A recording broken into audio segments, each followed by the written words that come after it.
Bismillahirrahmanirrahim. La havle ve la kuvvete illa billahil aliyyil azim.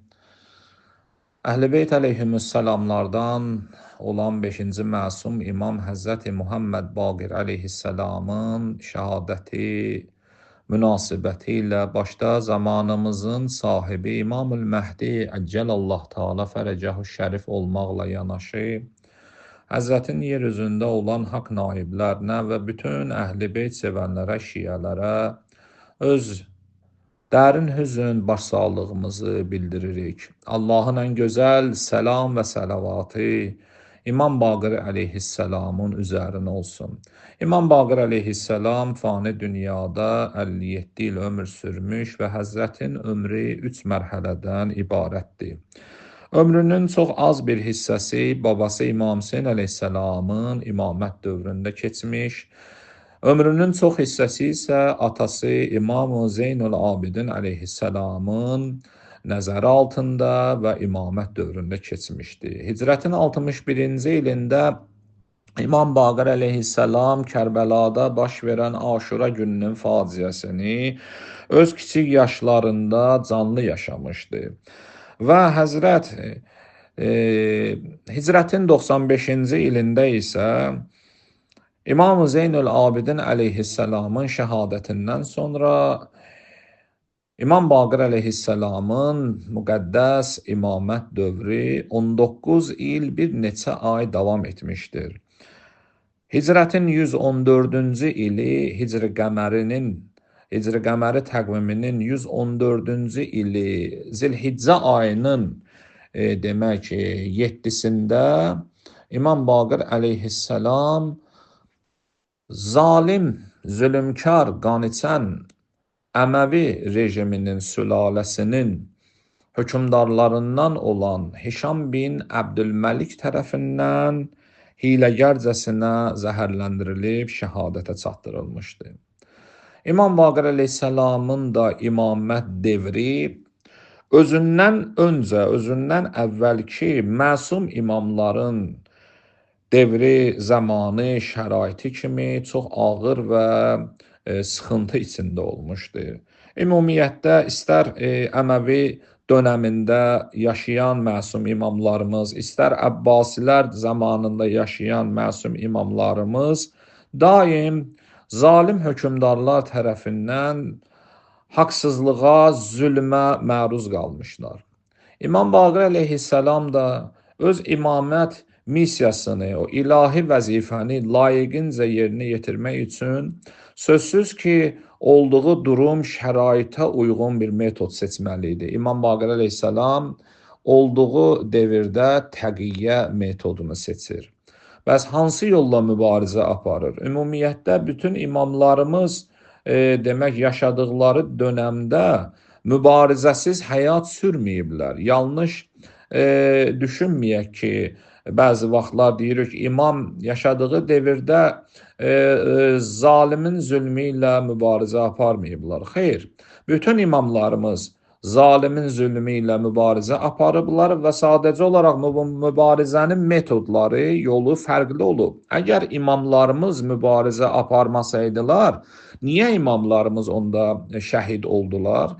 Niyə qətlə yetirildilər? Əgər ki imamın zalimin demək sistemi ilə bir işi yox idisə, hansı səbəbdən bəs bütün imamlarımız bizim qətlə yetirilib? Bunun səbəbi nədir? İmam Baqir əleyhissalam da öz imamət missiyasını olduğu şəraitdə, olduğu mühitdə demək elmi, marifi və mədəni mübarizə metodu ilə aparıb. İmam Baqir əleyhissalamın 19 il bir neçə aylıq imamət devri çox ağır bir durumda keçib. Bir tərəfdən Əməvilərin, zalim hökmdarların göstərdiyi təzyiqlər, haqsızlıqlar, zülmlər imamın şəxsiyyətinə qarşı və digər tərəfdən cəmiyyətdə yaranmış demək mühit və cəmiyyətdə yaranmış azğınlıq fikri və ifrat təfrit düşüncələri və müxtəlif əqidə məktəbləri imamın demək ki, daşıdığı vəzifəni daha da ağırlaşdırır. Niyə? Çünki imamın vəzifəsi Allahın dininin saf qalmağıdır. Allahın dininin saflığı üçün imam vəzifə daşıyır. İmamın vəzifəsi Allah dininin qorunması üçün hər müxtəlif metodlardan istifadə edib demək batil əqidə ilə, şeytani düşüncələrlə demək mübarizə aparmaqdan ibarət idi.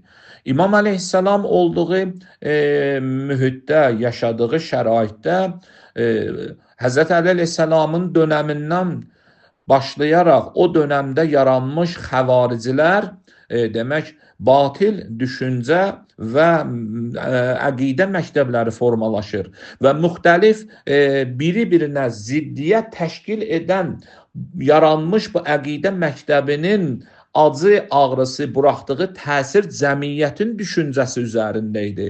İmam əleyhissalam burada İslam ümmətini, müsəlmanların düşüncəsinin saflığını, düzgün əqidə sahibi olmağının məsuliyyətini daşıyırdı. İmam Baqir əleyhissalam yaranmış, mövcud olan çarəsiz şəraitdə nə edir? Bir tərəfdən xəvaricilər, bir tərəfdən murciə, bir tərəfdən Mu'təzili, bir tərəfdən Cəbriyyun, bir tərəfdən Əməvi dəstgahının pərdə arxasında görünməyən Yəhudi əlləri və İsrailiyyətin düşüncəsi, xurafatı, İslama görə olan tədbirin nəşri, intişarı, İmam Baqir əleyhissalam bunların hamısı ilə ayrı-ayrılıqda mübarizə aparmalı idi ki, haqq olan düz İslam, Allah göndərdiyi din, Allah göndərdiyi qanun, Peyğəmbər sünnəti cəmiyyətdə yaşansın, cəmiyyətdə formalaşsın. İmam Baqir əleyhissalam həm Əməvi zalimləri ilə mübarizə aparır, həm də bu yaranmış batil cərəyanlarla bir-birinə ziddiyyət təşkil edən fərqli bir məktəblərlə. Odur ki, İmam Baqir əleyhissalamın gördüyü işin böyük nəticəsi öz səmərəsini bu günləri də müasir devrimizdə özünü göstərmişdir. İstər əhl-i sünnət aləmində olsun, istər Şiə aləmində olsun, İmam Baqir əleyhissalamın göstərdiyi xidmətlər, İmam Baqir əleyhissalamın elmi demək xidmətləri danılmazdır. Bəli, baxışlar fərqlidir. Əhl-i Şiə 12 imam məzhəbinin, məktəbinin davamçıları imamın elminin, elm-i lədun, elm-i qeyb, yəni onun elminin bir kəsin huzurunda oturub mənimsəməsi kimi qəbul etmir. O imamın özünün elmi ilə dünyaya gəlməsi və ilahi bir hüccət olduğu kimi qəbul edir. Amma zahirdə ki, imam öz elmi ilə həm bu cərəyanların, məktəblərin rəhbərlərinə, davamçılarına, alimlərinə öz elmi ilə haqqı sübut edib və həqiqətin nə olduğunu başa salıb və tərəf müqabili də öz kitablarında İmam Baqir əleyhissalamın fəzilətlərini qeyd ediblər. İmam Baqir əleyhissalam ömrünün 57-ci ilində artıq bir duruma düşmüşdü ki, və biz bilirik ki, imamın demək, hər bir imamın vücudu, cəmiyyətdə varlığı həmişə zülmkarları, qaniçənləri, demək, Əməviləri, Əbbasiləri həmişə rahatsız eləyib. Niyə? Çünki biz qeyd etdik ki, əgər imam doğrudan da bizim dildə desəm, başını salıb aşağı ilə namazın qılıb ya bir kəsə Quran öyrədibsə, bəs onda imamın niyə ömrü şəhadətlə başa çatır? Və niyə imamlarımızı zəhərləyirlər? Niyə imamlarımıza qılınc qaldırırlar, qılınc çəkirlər? Bunun səbəbi nədir? Biz bir şey bilək ki, tarixin keçmişində olduğu kimi və bizim yaşadığımız müasir devirdə də bu günləri biz canlı, bəzi həqiqətlərin canlı şahidi olmuşuq artıq ki, adətən müsəlman xalqlarının çox şəkildə əksəri demək olar, əksər hökmdarlar müsəlmanların həqiqi İslam dininin tanınmasına razı deyillər. Niyə? Çünki əgərləri həqiqət bir insanın fərdi həyatında yer alandan sonra bu həqiqətlərin haqqın demək cəmiyyətə köçürülməsi, intiqal verməsi prosesləri başlayır və haqq olan din həqiqi formada olduğu şəkildə cəmiyyətdə yayıldığı zaman sözsüz ki, hökmdarlar bu cəmiyyəti gələcəkdə özlərinə bir maneə bilirlər. Niyə? Çünki məlum səbəblərdən sabahları bir kəs həqiqəti bilər, Allahın qanunlarını bilər və sabah öz hüquqlarını tanıyar və bu artıq cəmiyyətdə yer alar, cəmiyyətdə bu hökmlər gücləndikdən sonra sabahları bu cəmiyyətin zalim hökmdarlardan, zalim hakimlərdən tələbləri meydana çıxar və bu tələbləri yerinə yetirməyə, demək ki, yerinə yetirmək üçün zalim hakimiyyət gərək nə ola? Gələ cəmiyyətin qəbul elədiyi dini qəbul eləyə ki, bu da bunların özlərinə necə deyərlər, şənində deyil. Zalimlər həqiqi dini yaşayıb yaşamağı özlərinə yaraşdırmırlar. Demək olar ki, elə tarix boyu dünən də və bu gün də zalim hökmdarların, zalimların elə eybi, çatışmamazlığı, bədbəxtçiliyi elə budur. Əsli səbəb elə budur ki, haqqı həqiqəti özlərinə yaraşdırmırlar. Elə bilirlər ki, özlərinin batil yolu haqqdır, amma olub keçmişlərdən özlərinə bir nəticə çıxartmırlar.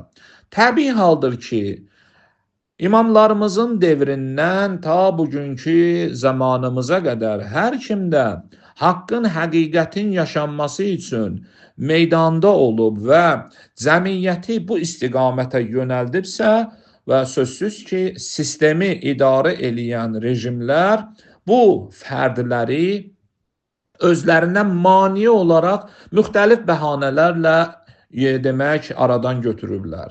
Şərlənib həbsxanalara atılırlar. Həbsxanalarda onların demək ki, bəzilərinin ömrü demək naməlum bir səbəblərlə ömürləri başa çatır. Digərləri ilə azadlıqda ola görürsən ki, cəmiyyətdə biraz məhbubiyyəti var, cəmiyyətdə, yəni dini fəzada, dini kəsimdə söz sahibidir. Görürsən ki, məsələn, dünənləri də və bu günləri də o insanların da ömrü bir naməlum halda sona yetir, sona bitir. Və nəticə etibarı ilə biz bunu bilməliyik ki, İmamlarımız haqq dininin yaşanması üçün bu dünyada var olublar və haqq dini uğrunda da gözlərini bu dünyaya yumub şəhadətlə dünyanı tərk eləyiblər. İmam Baqir əleyhissalamın demək ömrünün son günləri idi. Zürarə həm İmam Baqir, həm İmam Sadiqin seçilmiş tələbə şagirdlərindən idi. Mərhum Kuleyni səhih bir sənədlə İmam Baqir əleyhissalamdan bir rəvayəti Zürarənin vasitəsilə nəql eləyir və Zürarə nəql etdiyi bu rəvayət İmam Baqir əleyhissalamın yuxusu idi. İmam Baqir əleyhissalam deyir ki, mən yatmışdım, gördüm ki, uca bir dağın başındayam. Çox sayda cəmiyyət bu dağın aşağı tərəfində, dağın ətrafında toplaşıblar və bu toplum, cəmiyyət dağın üzərinə hərəkət eləyirlər və gözlənilməz bir halda dağın yerindən qopub yuxarı qalxdığına müşahidə elədim. İmam Baqirin yuxusudur və Həzrət buyurur ki, dağ yerindən qopub yerindən qalxanda bu dağı qalxan insanlar yerə düşməyə başladı. Ta sonuncu adamın bu dağdan yerə düşmək halına qədər bu dağ 5 dəfə yerindən təkan vurub və yerindən qalxdı. Zürarə buyurur ki, İmam Baqir əleyhissalam bunu ilə özünün ömrünün tezliklə sona çatacağından xəbər verirdi. İmam əlçatmaz bir yüksəklikdə cəmaat ilə, toplum ilə, cəmiyyətlə aralanır və əlaqə kəsilir. İmam Baqir əleyhissalamın bu yuxusu o həzrətin demək şəhadətinə verən bir təbir açıqlama idi. İmam Baqir əleyhissalam buyurduq ki, zəhərlənib və imamın ömrünün demək sona çatmasının səbəb və amili onun zəhərlənməsidir və demək yekdilliklə tarixi faktlar bunu təsdiq eləyir. Demək Hişam bin Əbdülməlik Əməvilərin zalim hökmdarlarından biri. Bir rəvayətə görə imamın demək imamı vasitə ilə zəhərləndirir. Bu vasitə kimdir? İbrahim bin Vəlid İbni Yazid İbn Əbdülməlik. Demək Hişamın qardaşı oğlu. Bunların hamısı Mərvanın törəmələridirlər. Çünki Əbdülməlik Mərvanın oğludur və demək Hişam Hişam da Əbdülməlikin oğludur. Bunlar hamısı Mərvanın sülaləsi, Mərvanın törəmələridirlər. Bu sülalədən nə İslama, nə müsəlmana xeyir gəlməyib. Bunların varlığı İslam dünyasının böyük bir ləkəsidir, böyük bir eybi və nöqsanıdır. Allah bunları bağışlamasın. Kim bunların sülaləsinin demək hökumətinin sütununun möhkəmlənməsində əli olub, iştirak eləyib, Allah onları bağışlamasın. Və kim yenə də o yolu davam eləyir, onların təqlidçiləridir. Allah onları da bağışlamasın ki, siz bilsəydiniz ki, Allahın dininə bunların nə qədər zərəri və ziyanı olub və davam edir. Və digər cəhətdən də deyirlər ki, digər rəvayətdə Zeyd ibn Həsən adlı birisi də Hişamın göstərişi ilə, hər iki halda Hişamın əli vardı ki, atın ətrafı bir atın, canlı atın, heyvanın demək altı kənarı demək zəhərlə sürtülür. İmam Baqir əleyhissalamı məcbur o ata mindirirlər və o İmam Baqir əleyhissalam ata mindikdən sonra o zəhər imamın bədəninə işləyir və baldır nahiyəsində yaranan demək ağır yaraların nəticəsində İmam Baqir əleyhissalam ömrünü bu dünyada şəhadətlə başa vurur. İmam Baqir əleyhissalamın demək vəsiyyətlərindən ki, oğlu İmam Sadiq əleyhissalama vəsiyyət eləyir və təbii ki, özünün qüslunu, özünün kəfənini, özünün dəfnini və hansı demək maldan necə istifadə etməyin yollarını deyir, gəlir bir yerə çatır. İmam Baqir əleyhissalam buyurur ki, ey Cəfər, özünün İmam Baqir əleyhissalamın özünün 800 dirhəmini özü üçün şəhadətindən sonra təziyə, matəm üçün vəsiyyət eləyir.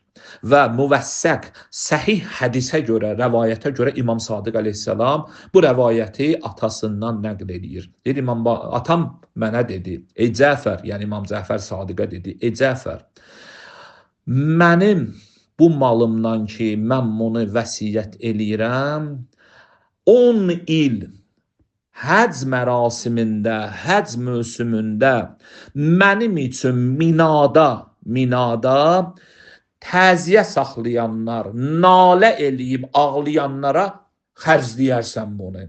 Mənim Minada həc mövsümündə matəmimi ihya eləsinlər, təcdid eləsinlər, yeniləşdirsinlər və mənim məzlumiyyətimə ahuzar eləsinlər, nalə çəksinlər. Niyə Minada? Niyə həc mövsümündə?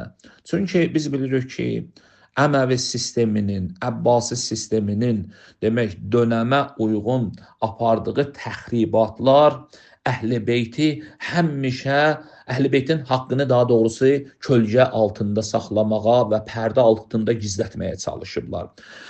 Həc mövsümü müsəlmanların haqdan agah olmağa demək Əhl-i Beytin haqqının tanınması üçün olan bir zəminə idi, şərait idi. Diqqət edin, İmam Hüseyn əleyhissalam da Mədinədən xaric olanda hara gedir? Məkkəyə gedir. Niyə Məkkəyə gedir? Çünki həcc mövsümü başlayacaq deyənə, qarşıdan Şaban ayından sonra, Ramazan ayından sonra və Ramazan ayından sonraki Şəvval gəlir, Zilqədə gəlir, həcc mövsümü gəlir. Dünyanın hər tərəfdən müsəlmanların toplaşdığı bir yerdə haqqın sədasını orada ucaltmağın yeridir, zəminədir. İmam Baqir əleyhissalam da Cəddi Hüseyn əleyhissalam kimi Minanı, həcc mövsümünü bir zəminə kimi görür və oğlu İmam Sadiqə vəsiyyət eləyir ki, bu 800 dirhəmi 10 il kim Minada nüdbə eləyəcək, mənim üçün ahuzar eləyəcək, ağlayacaq, orada bu pul xərclənilsin. Niyə? Çünki İmam Baqir əleyhissalamın şəhadəti elə dəqiqən həcc mövsümündədir. Bunları Allah bağışlamasın. Haram ayda Allahın höccətini bunlar qətlə yetirirlər. Və sonra isə ehram bağlayırlar, gedirlər Allahın evini, Kəbə evini ziyarət etməyə və deyirlər, Ləbbeyk Allahümmə ləbbeyk. Görün dünyanın harasıdır. Allahın höccəti, Allahın nuru qətlə yetirilir, amma gedirlər Allahın evini ziyarət eləməyə. Bunun nə mənası, nə faydası vardır? İmam Baqir əleyhissalamın bu vəsiyyətinə əsasən bu günlərdə bizim üzərimizə növbəti bir məsuliyyət düşür. İmam Hüseyn əleyhissalamın şəhadəti kimi, İmam Əli əleyhissalamın şəhadəti kimi, Həzrət Peyğəmbərin şəhadəti kimi, Həzrət Zəhra əleyhissalamın şəhadəti kimi bütün imamların şəhadət gününü biz gərək ihya eləyək, yeniləşdirək ki, düşmən elə əsrlər boyudur, əlləşir, çalışır, vuruşur ki, bu imamətin haqqı insanların zehnində, fikrində yer almasın. İmamlarımızın, Əhl-i Beytin haqqı ən çox nə zaman tanınır? Onların şəhadət və matəm məclislərində. Niyə? Çünki orada onların məzlumiyyəti zikr olunur. Onların haqqı daha çox o məclislərdə qeyd olunur. Viladətlərdə fəzilət vardır, amma şəhadətlərdə məzlumiyyət zikr olunur. Zülm və ədl biri-birindən tam şəkildə ayrılır. Zalim və məzlum açıq, net şəkildə səhnədə tanınır. Odur ki, bütün imamların şəhadət günündə bütün şiələr bu məsələyə ciddi yanaşmalıdır. Bütün imamlar İmam Hüseyn kimidir, İmam Hüseyn əleyhissalam da bütün imamlar kimidir. Kulluhum nurun vahid, fərq qoymayaq. Bacardıq İmam Baqir əleyhissalamın da əza məclisini geniş şəkildə keçirdək. Sosial şəbəkələrdə paylaşaq və şiələr yalnız 2 imamı tanımaqla, 3 imamı tanımaqla kifayətlənməməlidir. Niyə? Eyni missiya, eyni demək məsuliyyət, imamət vəzifəsi İmam Hüseynin üzərində olduğu kimi İmam Baqir əleyhissalamın və digər imamların da üzərində vardır və onların heç biri bizim üçün biri-birindən fərqlənmir. Sadəcə şəraitə uyğun olan imamlarımızın, ilahi imamlarımızın addıqları addımlar fərq eləyir, metodlar fərq eləyir, amma mahiyyət etibarı ilə bütün imamlarımızın mahiyyəti eynidir. İmam Baqir əleyhissalamın qızıldan dəyərli, qızıldan qiymətli sonuncu sözü kəlamı ilə sözümü bitirirəm. Həzrət buyurur, şəriət hökmlərinin yerinə yetirilməsində səbirli olun. Səbirlə şəriətin hökmlərini icra eləyin. Düşməninizin qarşısında dözümlü davranın və intizarında olduğunuz imamınız üçün hazır və ayıq olun. İmam Baqir əleyhissalam bu sözü haçan deyir? İmam Baqir əleyhissalam bu sözü deyir hicrətin 1-ci ilində. Bugün hicrətin artıq demək 15-ci ilidir. İmamın şəhadətindən və bugünkü günümüzə qədər təqribən 1300 hardasa 30 ildən yuxarı keçir. İmam 13 əsrdən yuxarı bundan öncə Bizə deyir, şəriətin hökmlərini səbirlə yerinə yetirin, düşmənin qarşısında dözümlü davranın və əsli məsələ. O imamı ki gözləyirsiniz, intizarındasınız, onun üçün hazır və ayıq olun. Allah Teala İmam Baqir əleyhissalamın mərifətini bütün bizlərə nəsib eləsin və imamın buyurduğu bu sözlərə tabe olub, əməli surətdə bunları icra etməkdə Allah təkbətəkimizi İmam Baqir əleyhissalamın hörmətinə müvəffəq və müəyyəd eləsin. Mən yenə öz növbəmdə ayrı-ayrılıqda təkbətəkinizə baş sağlığı verirəm. Allah əcirlərinizi versin. Allahın əmanında olasınız.